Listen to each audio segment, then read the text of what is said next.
Yeah. So, all right. So we're here, um, University of North Carolina, Chapel Hill. Chapel Hill, Yeah. and yeah, we're hanging out, waiting for some ILs to come by.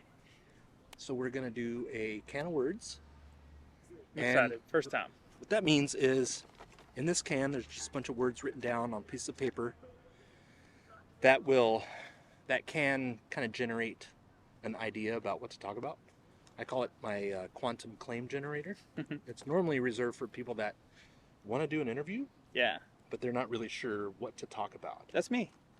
So perfect. So I'll have you pick a word out of here. You can define it, talk about it however you want. You can tell us what comes to mind when you hear or read this Yeah. word. If you don't like the word, you can skip it and move on to a different one. But yeah, we'll see what we come up with. Skip it. Skipping it? Yeah. Okay. And the colors don't matter. It's just I ran out of certain. Skip it. We're gonna get through the whole can. Yes. I'll find the winning ticket. Evil. Evil. Let's try that. Why not? Evil. Evil. So yeah, just fold them back up and put them in there. You got it. That way the next person has an opportunity to talk about it. All right, so evil. How would you define evil?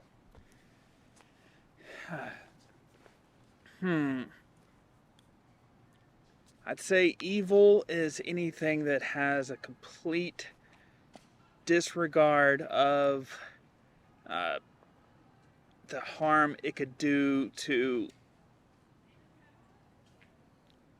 conscious beings.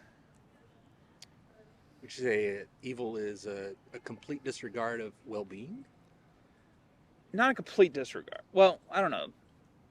Let me think of that. What are the parameters? What's the criteria for something to be evil, considered evil in your mind? It's a great question. Um, Evil, in my mind, would have to be that you are aware that things you're doing are causing unnecessary harm to another being or a set of beings or any number of beings.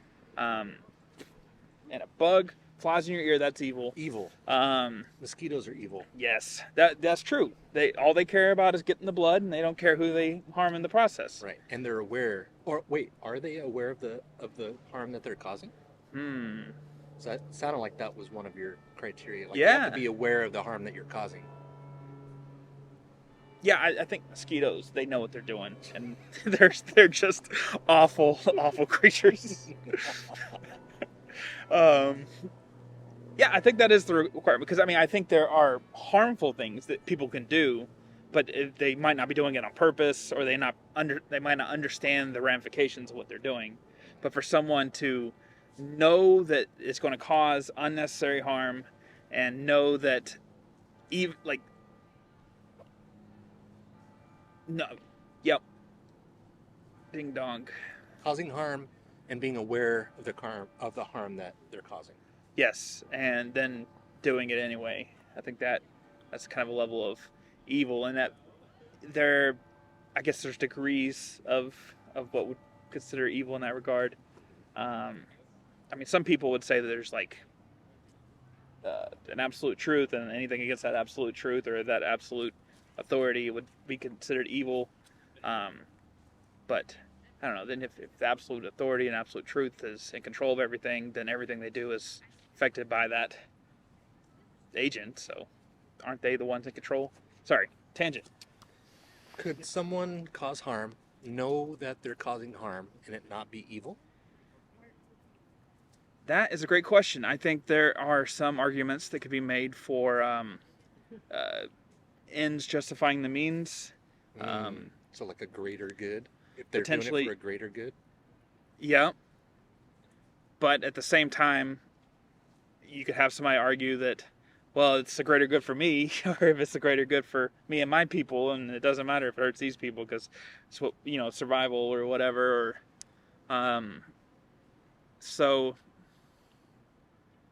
You mean like if this is like an emergency, like that movie Alive, where in order to survive, you have to cause harm. Yeah. You know that you're causing harm, but you're doing it to survive. How would that play in your criteria for evil? I think if it came down to if both parties knew that was the situation, like I mean you're kind of Consent. yeah, it's like nobody wants to consent to be potentially harmed or killed, but if both parties understand that like there's limited resources or something like that, and there's one life raft and you can't if there's what is the Titanic if they both can't fit on it and Yeah. they got to choose. No, what Shields did was evil. He could have fit on that. Like, why didn't he get on the door with her? Yeah. See, she was evil for not suggesting that. Yeah. Rose is evil. Yes. Yeah. Just you rewatch that movie with that in mind, and it'll blow your mind. She caused harm. She knew the harm she was causing, and she did it anyway. Yes. Exactly. Okay. I think they hit the iceberg because of Rose, but that's another story. Oh. Just rewatch the movie and next time think about that. You'll see it. The iceberg was her fault? Yes. Hitting the iceberg was Rose's fault? Yes. Yeah, I have I no forgot facts about to back that up, but I bet if you watch it and think about it, you'll find it. Anything else you want to say about evil?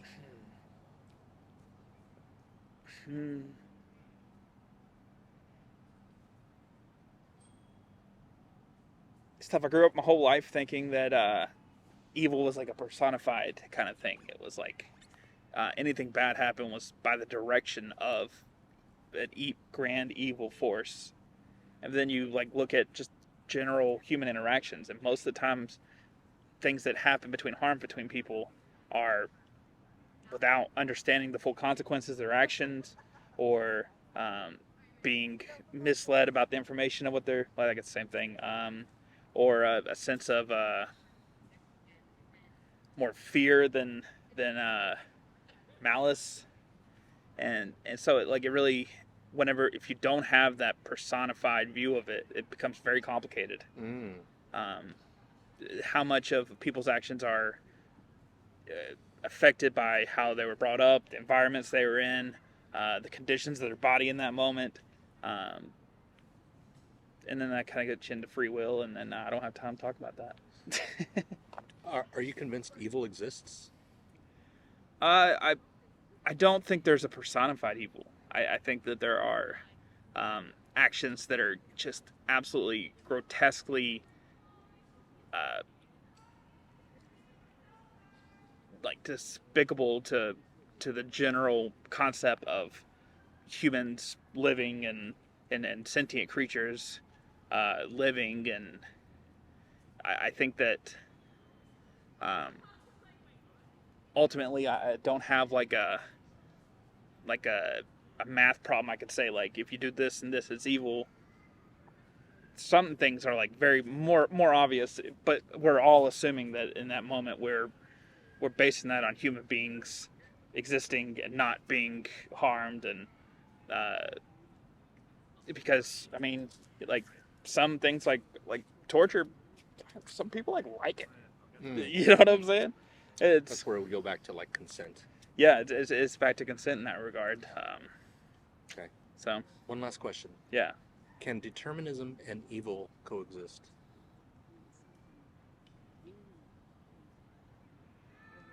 On a grand scheme, I don't think so. On like more localized, like if you were just kind of weighing things based on a set parameters that are more localized to individuals interacting with each other, I think so. Okay. Kind of like in a movie, you can have things that move the plot in different directions, or you can have actions that affect the main characters in that regard. It's like whatever perspective that you're framing it in is what makes it possible for something to be considered good or evil. Like a game of chess, if you have the rules of the game, then moves can be better or worse for your goal. Mm-hmm. But on the grand scheme of things, I don't think that there's a giant personified just thing that's scheming to make as much chaos as possible, or to cause as much pain and suffering as possible. Like evil as a personality. Yeah. I think evil is just one of the furthest things away from humans coexisting with each other and people having lives that are not painful and more pursuit of happiness and all that. All right. Cool. That was fun. Yeah. Cool. Well, thanks for doing it. Yeah, no problem. It was fun.